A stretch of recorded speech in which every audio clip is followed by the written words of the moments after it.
बिस्मिल्लाहिर्रहमानिर्रहीम। अस्सलाम वालेकुम। इल्म की बात देखने वालों को राव कमर रिजवान नई वीडियो में खुश आमदीद कहता है। दोस्तों, बनाते हवा की तारीख बड़ी दर्दनाक और कर्बनाक है। जिसकी आगोश में इंसान ने परवरिश पाई, उसी आगोश को जख्मी किया। जिसने बुलंदियों पर पहुंचाया, उसी को पस्ती में डाला। सरजमीन अरब में अयाम जाहलियत में ख़वातीन की जो कदर कीमत थी, इसका कुछ अंदाज़ा एक अरब शायर के इन ख्यालात से लगाया जा सकता है। लड़कियों को दफन करना ही सबसे बड़ी फजीलत है। मौत औरत के हक में अजीज तरीन मेहमान है। उस जमाने में लड़कियों की विलादत मर्द के लिए अजाब जान थी, लेकिन दीन इस्लाम के ज़हूर के बाद आपने औरतों की इज्जत और हकूक मुकर्रर फरमाए और अपने बर्ताव से जाहिर फरमाया कि ये तबका काबिल एहतराम है। आपने औरतों को इज्जत बख्शी, हकूक दिए और उन्हें माशरे में अहम तरीन मकाम अता कर दिया। लेकिन आजकल औरतों ने अपनी हालत बद से बदतर कर ली है। अपनी इज्जत का ख्याल करना छोड़ दिया। जिस्मों की नुमाइश मायूब नहीं रही, जबकि ऐसी औरतों के लिए अल्लाह ताला की तरफ से बहुत दर्दनाक अजाब है। दोस्तों, आज के वीडियो में आपको एक ऐसा ही इबरतनाक वाक़या सुनाएंगे जो कि पाकिस्तान के बड़े ही खूबसूरत इलाके गिलगित बल्तिस्तान के एक कब्रिस्तान का है। दोस्तों, इससे पहले कि इस वाक़े की जाने बढ़ा जाए, उससे पहले आपसे गुजारिश है कि अगर आपने अभी तक हमारा चैनल इल्म की बात सब्सक्राइब नहीं किया है तो अभी सब्सक्राइब करें और साथ में बेल आइकॉन को ज़रूर प्रेस करें ताकि लेटेस्ट अपलोड होने वाली हमारी वीडियोस का नोटिफिकेशन आपको बर वक्त मिलता रहे। वीडियो को लाइक करें, शेयर करें अपने दोस्तों के साथ ताकि उन तक भी ये अहम मालूमात पहुँचती रहें। कमेंट बॉक्स में अपनी राय का इजहार ज़रूर कीजिएगा। दोस्तों, एक शख्स जो किसी निजी होटल में मुलाजमत करता था, वो जिस होटल में मुलाजमत करता था वहां से वापसी पर उसे अपने घर पहुंचने के लिए एक कब्रिस्तान से गुजरना पड़ता था। एक शाम जब वो फ्री होकर अपने ऑफिस टाइमिंग के बाद वापस अपने घर को जा रहा था, रास्ते में जब कब्रिस्तान के करीब से गुजरा तो एक चीखो पुकार वाली आवाज सुनाई देती है। वो आवाज इतनी क्लियर नहीं होती। वो कब्र के पास जाकर आवाज को सुनने की कोशिश करता है। जब वो कब्र के पास पहुंचता है तो उसमें मौजूद खातून ये कहती है कि मैं जिंदा हूं, मुझे बाहर निकालो।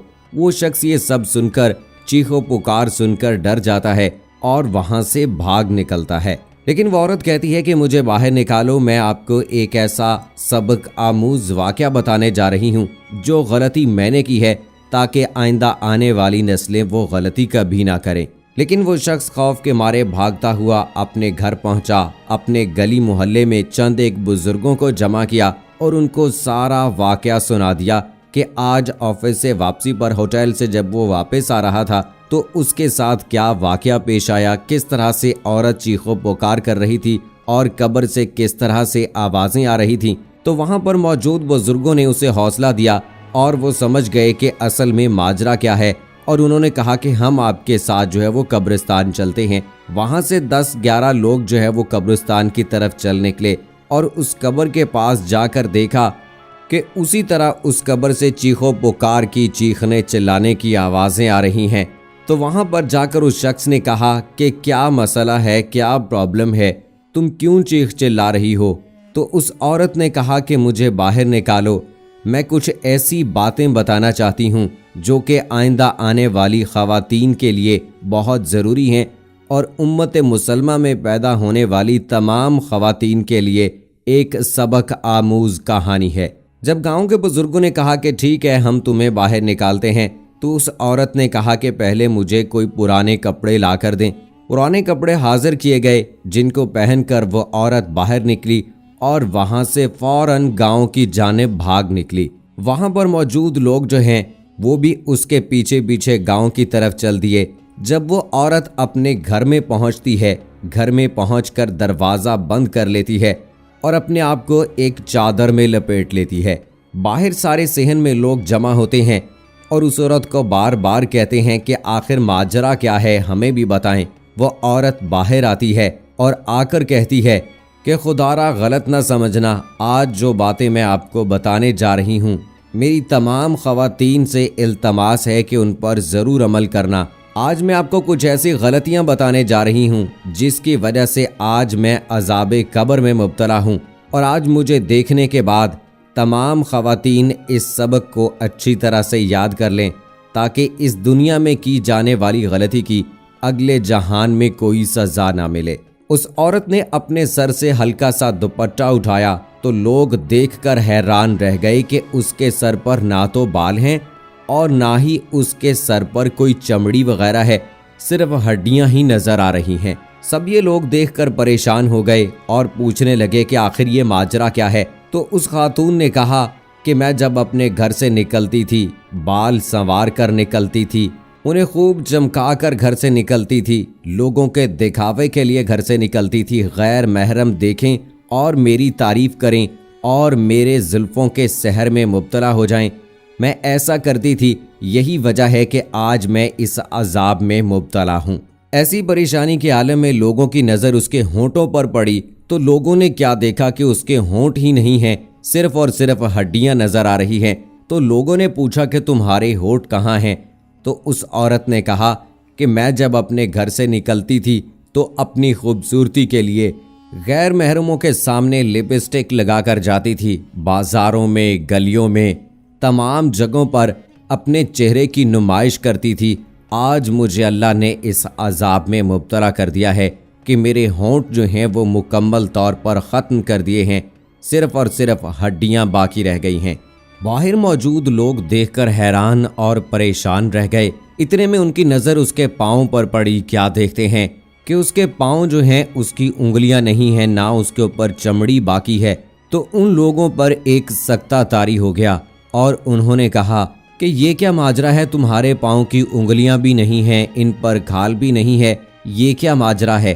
تو اس عورت نے کہا کہ یہ غیر محرم کے سامنے اپنے پاؤں ننگے کر کے چلنے کی وجہ سے ایسا ہوا ہے۔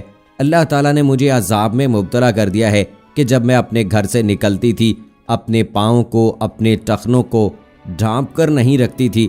یہی وجہ ہے کہ اللہ تعالیٰ نے مجھ پر یہ عذاب نازل کر دیا ہے، اور یہی وجہ ہے کہ میں قبر میں چیخ و پکار کر رہی ہوتی تھی۔ آج میری چیخ و پکار تم لوگوں نے سن لی اور میری مدد کے لیے آئے، مجھے قبر سے نکالا، اور میں یہی سبق آموز باتیں اپنی ماؤں اور بہنوں سے کہنا چاہتی تھی کہ خدارا اپنے گھر سے جب بھی نکلیں باپردہ ہو کر نکلیں، غیر محرم کے سامنے اپنے پاؤں، اپنا جسم ننگا نہ کریں۔ اس بے پردگی کے حوالے سے قبر کے اندر اللہ تعالیٰ عذاب نازل فرماتا ہے۔ اتنا کہا اور وہ عورت دوبارہ سے مر گئی۔ تو دوستو، یہ ایک نہایت سبق آموز واقعہ ہے، خاص طور پر اگر آج کل کے دور کے حوالے سے بات کی جائے تو خواتین میں بے پردگی بڑھتی جا رہی ہے۔ اس میں خاص طور پر خواتین کی اپنی غلطی اور ان کے بہن بھائیوں کی، باپ کی غلطی ہے کہ وہ اپنے اولاد کی اچھے سے تربیت نہیں کرتا ہے۔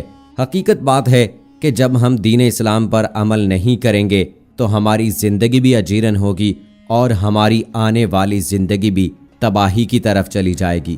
آج مسلمانوں کے دلوں سے ایمانی کمزوری کی وجہ سے خوف آخرت جا رہا ہے۔ آج لوگ اپنی بہو، بیٹیوں، بیویوں اور ماؤں بہنوں کے ساتھ بے پردہ گھومنے اور مردوں کی مخلوط مجالس میں لے جانے کو فیشن اور آزادی کا نام دیتے ہیں۔ دوسری وجہ یہ ہے کہ آج والدین اور بہن بھائیوں کے ساتھ بیٹھ کر غیر اخلاقی اور بے پردگی والے کام، محفلیں، فلمیں اور بیہودہ رسم و رواج شیطانی فتنے کو فروغ دے رہے ہیں۔ کئی خواتین حجاب اور برقع پہننے کی بجائے مردوں جیسے لباس زیب تن کرتی ہیں، جس کے بارے میں آپ صلی اللہ علیہ وآلہ وسلم کا ارشاد ہے کہ ان عورتوں پر لعنت ہے جو مردوں کا لباس پہنتی ہیں۔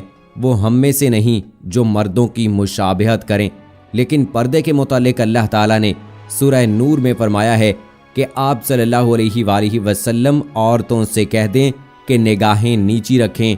اس سے مراد ہے عورتیں جب گھر سے نکلیں تو پردے میں نگاہیں نیچی کر کے چلیں یا نکلیں۔ بے حیائی میں صرف عورتیں نہیں، مرد بھی شامل ہیں۔ اگر عورت گھر سے نکلتی ہے تو مرد حضرات عورتوں کو ایسا گھورتے ہیں اور جملے کستے ہیں جیسے ان کی اپنی ماں، بہن یا بیٹی نہ ہو گھروں میں۔ آنکھوں کا پردہ مرد اور عورت دونوں پر لازم ہے۔ اور پھر ایک جگہ یہ بھی روایت ہے کہ آپ صلی اللہ علیہ وآلہ وسلم مردوں سے کہہ دیں کہ وہ اپنی نگاہیں نیچی رکھیں۔ عورتوں کو زیب و زینت اور آرائش کو ظاہر کرنا منع ہے۔ سورہ نور میں اللہ تعالیٰ کا ارشاد ہے، اپنی زینت کو کھلا نہ رکھیں، जो औरतें खुली घूमती हैं, दुपट्टा या हिजाब नहीं लेती, उनके लिए दर्दनाक अजाब है, जिसके बारे में नबी करीम सल्लल्लाहु अलैहि वसल्लम फरमाते हैं कि सबसे बुरी औरत वो है जो बेपर्दगी करे, तकब्बुर से चलने वाली हो, ये इस उम्मत की मुनाफ़क़त है, और वो है जो जहन्नम में कव्वे की तरह चीखती हुई दाखिल होगी। दूसरी जगह फरमाया, इन औरतों को जहन्नम में कोड़े मारे जाएंगे जो कपड़े पहने हुए होने के बावजूद बरहना जिस्म नजर आती हैं। औरतें अपने घरों में महफूज हैं तो उन्हें चाहिए कि बिला ज़रूरत घरों से ना निकलें, क्योंकि वो घरों के बाहर गैर महफूज हैं। सूरह अहज़ाब की आयत नंबर 33 में है कि औरतें अपने घरों में ठहरी रहें, दौरे जाहलियत की तरह बेपर्दा ना फिरें। अगर औरतें घर से निकलती हैं तो उन्हें चाहिए कि वो खुशबू लगाकर ना निकलें, क्योंकि एक हदीस मुबारका में है कि औरत के लिए खुशबू लगाकर घर से निकलना जायज़ नहीं। ऐसा पर्दा बेकार है जो जिस्म को तो ढांप दे लेकिन चेहरे को नहीं, हालांकि चेहरे का भी पर्दा है। चूँकि आजकल के दौर में जिस तरह से हमारे यहाँ बेरहरवी आम होती जा रही है, इसलिए चेहरे का पर्दा भी ज़रूरी करार दिया जा रहा है अब कि ख़वातीन को अपना चेहरा भी ढांपना चाहिए, चेहरा और निगाहें झुकाकर रखनी चाहिए। ये एक बाहया औरत की अलामत है। दोस्तों, अल्लाह ताला से दुआ है कि अल्लाह ताला हमें, हमारी माओं, बहनों, बेटियों और बीवियों को बापर्दा रहने की तौफीक अता फरमाए। अल्लाह हमें बाहया और इज्जतों को सलामत रखने वाली बेटियां अता फरमाए। आमीन सुम्मा आमीन। दोस्तों, कमेंट बॉक्स में आमीन लिखकर आप भी हमारी दुआ का हिस्सा बन जाइए और अगली वीडियो तक मुझे इजाज़त दीजिए। फ़ी अमानिल्लाह।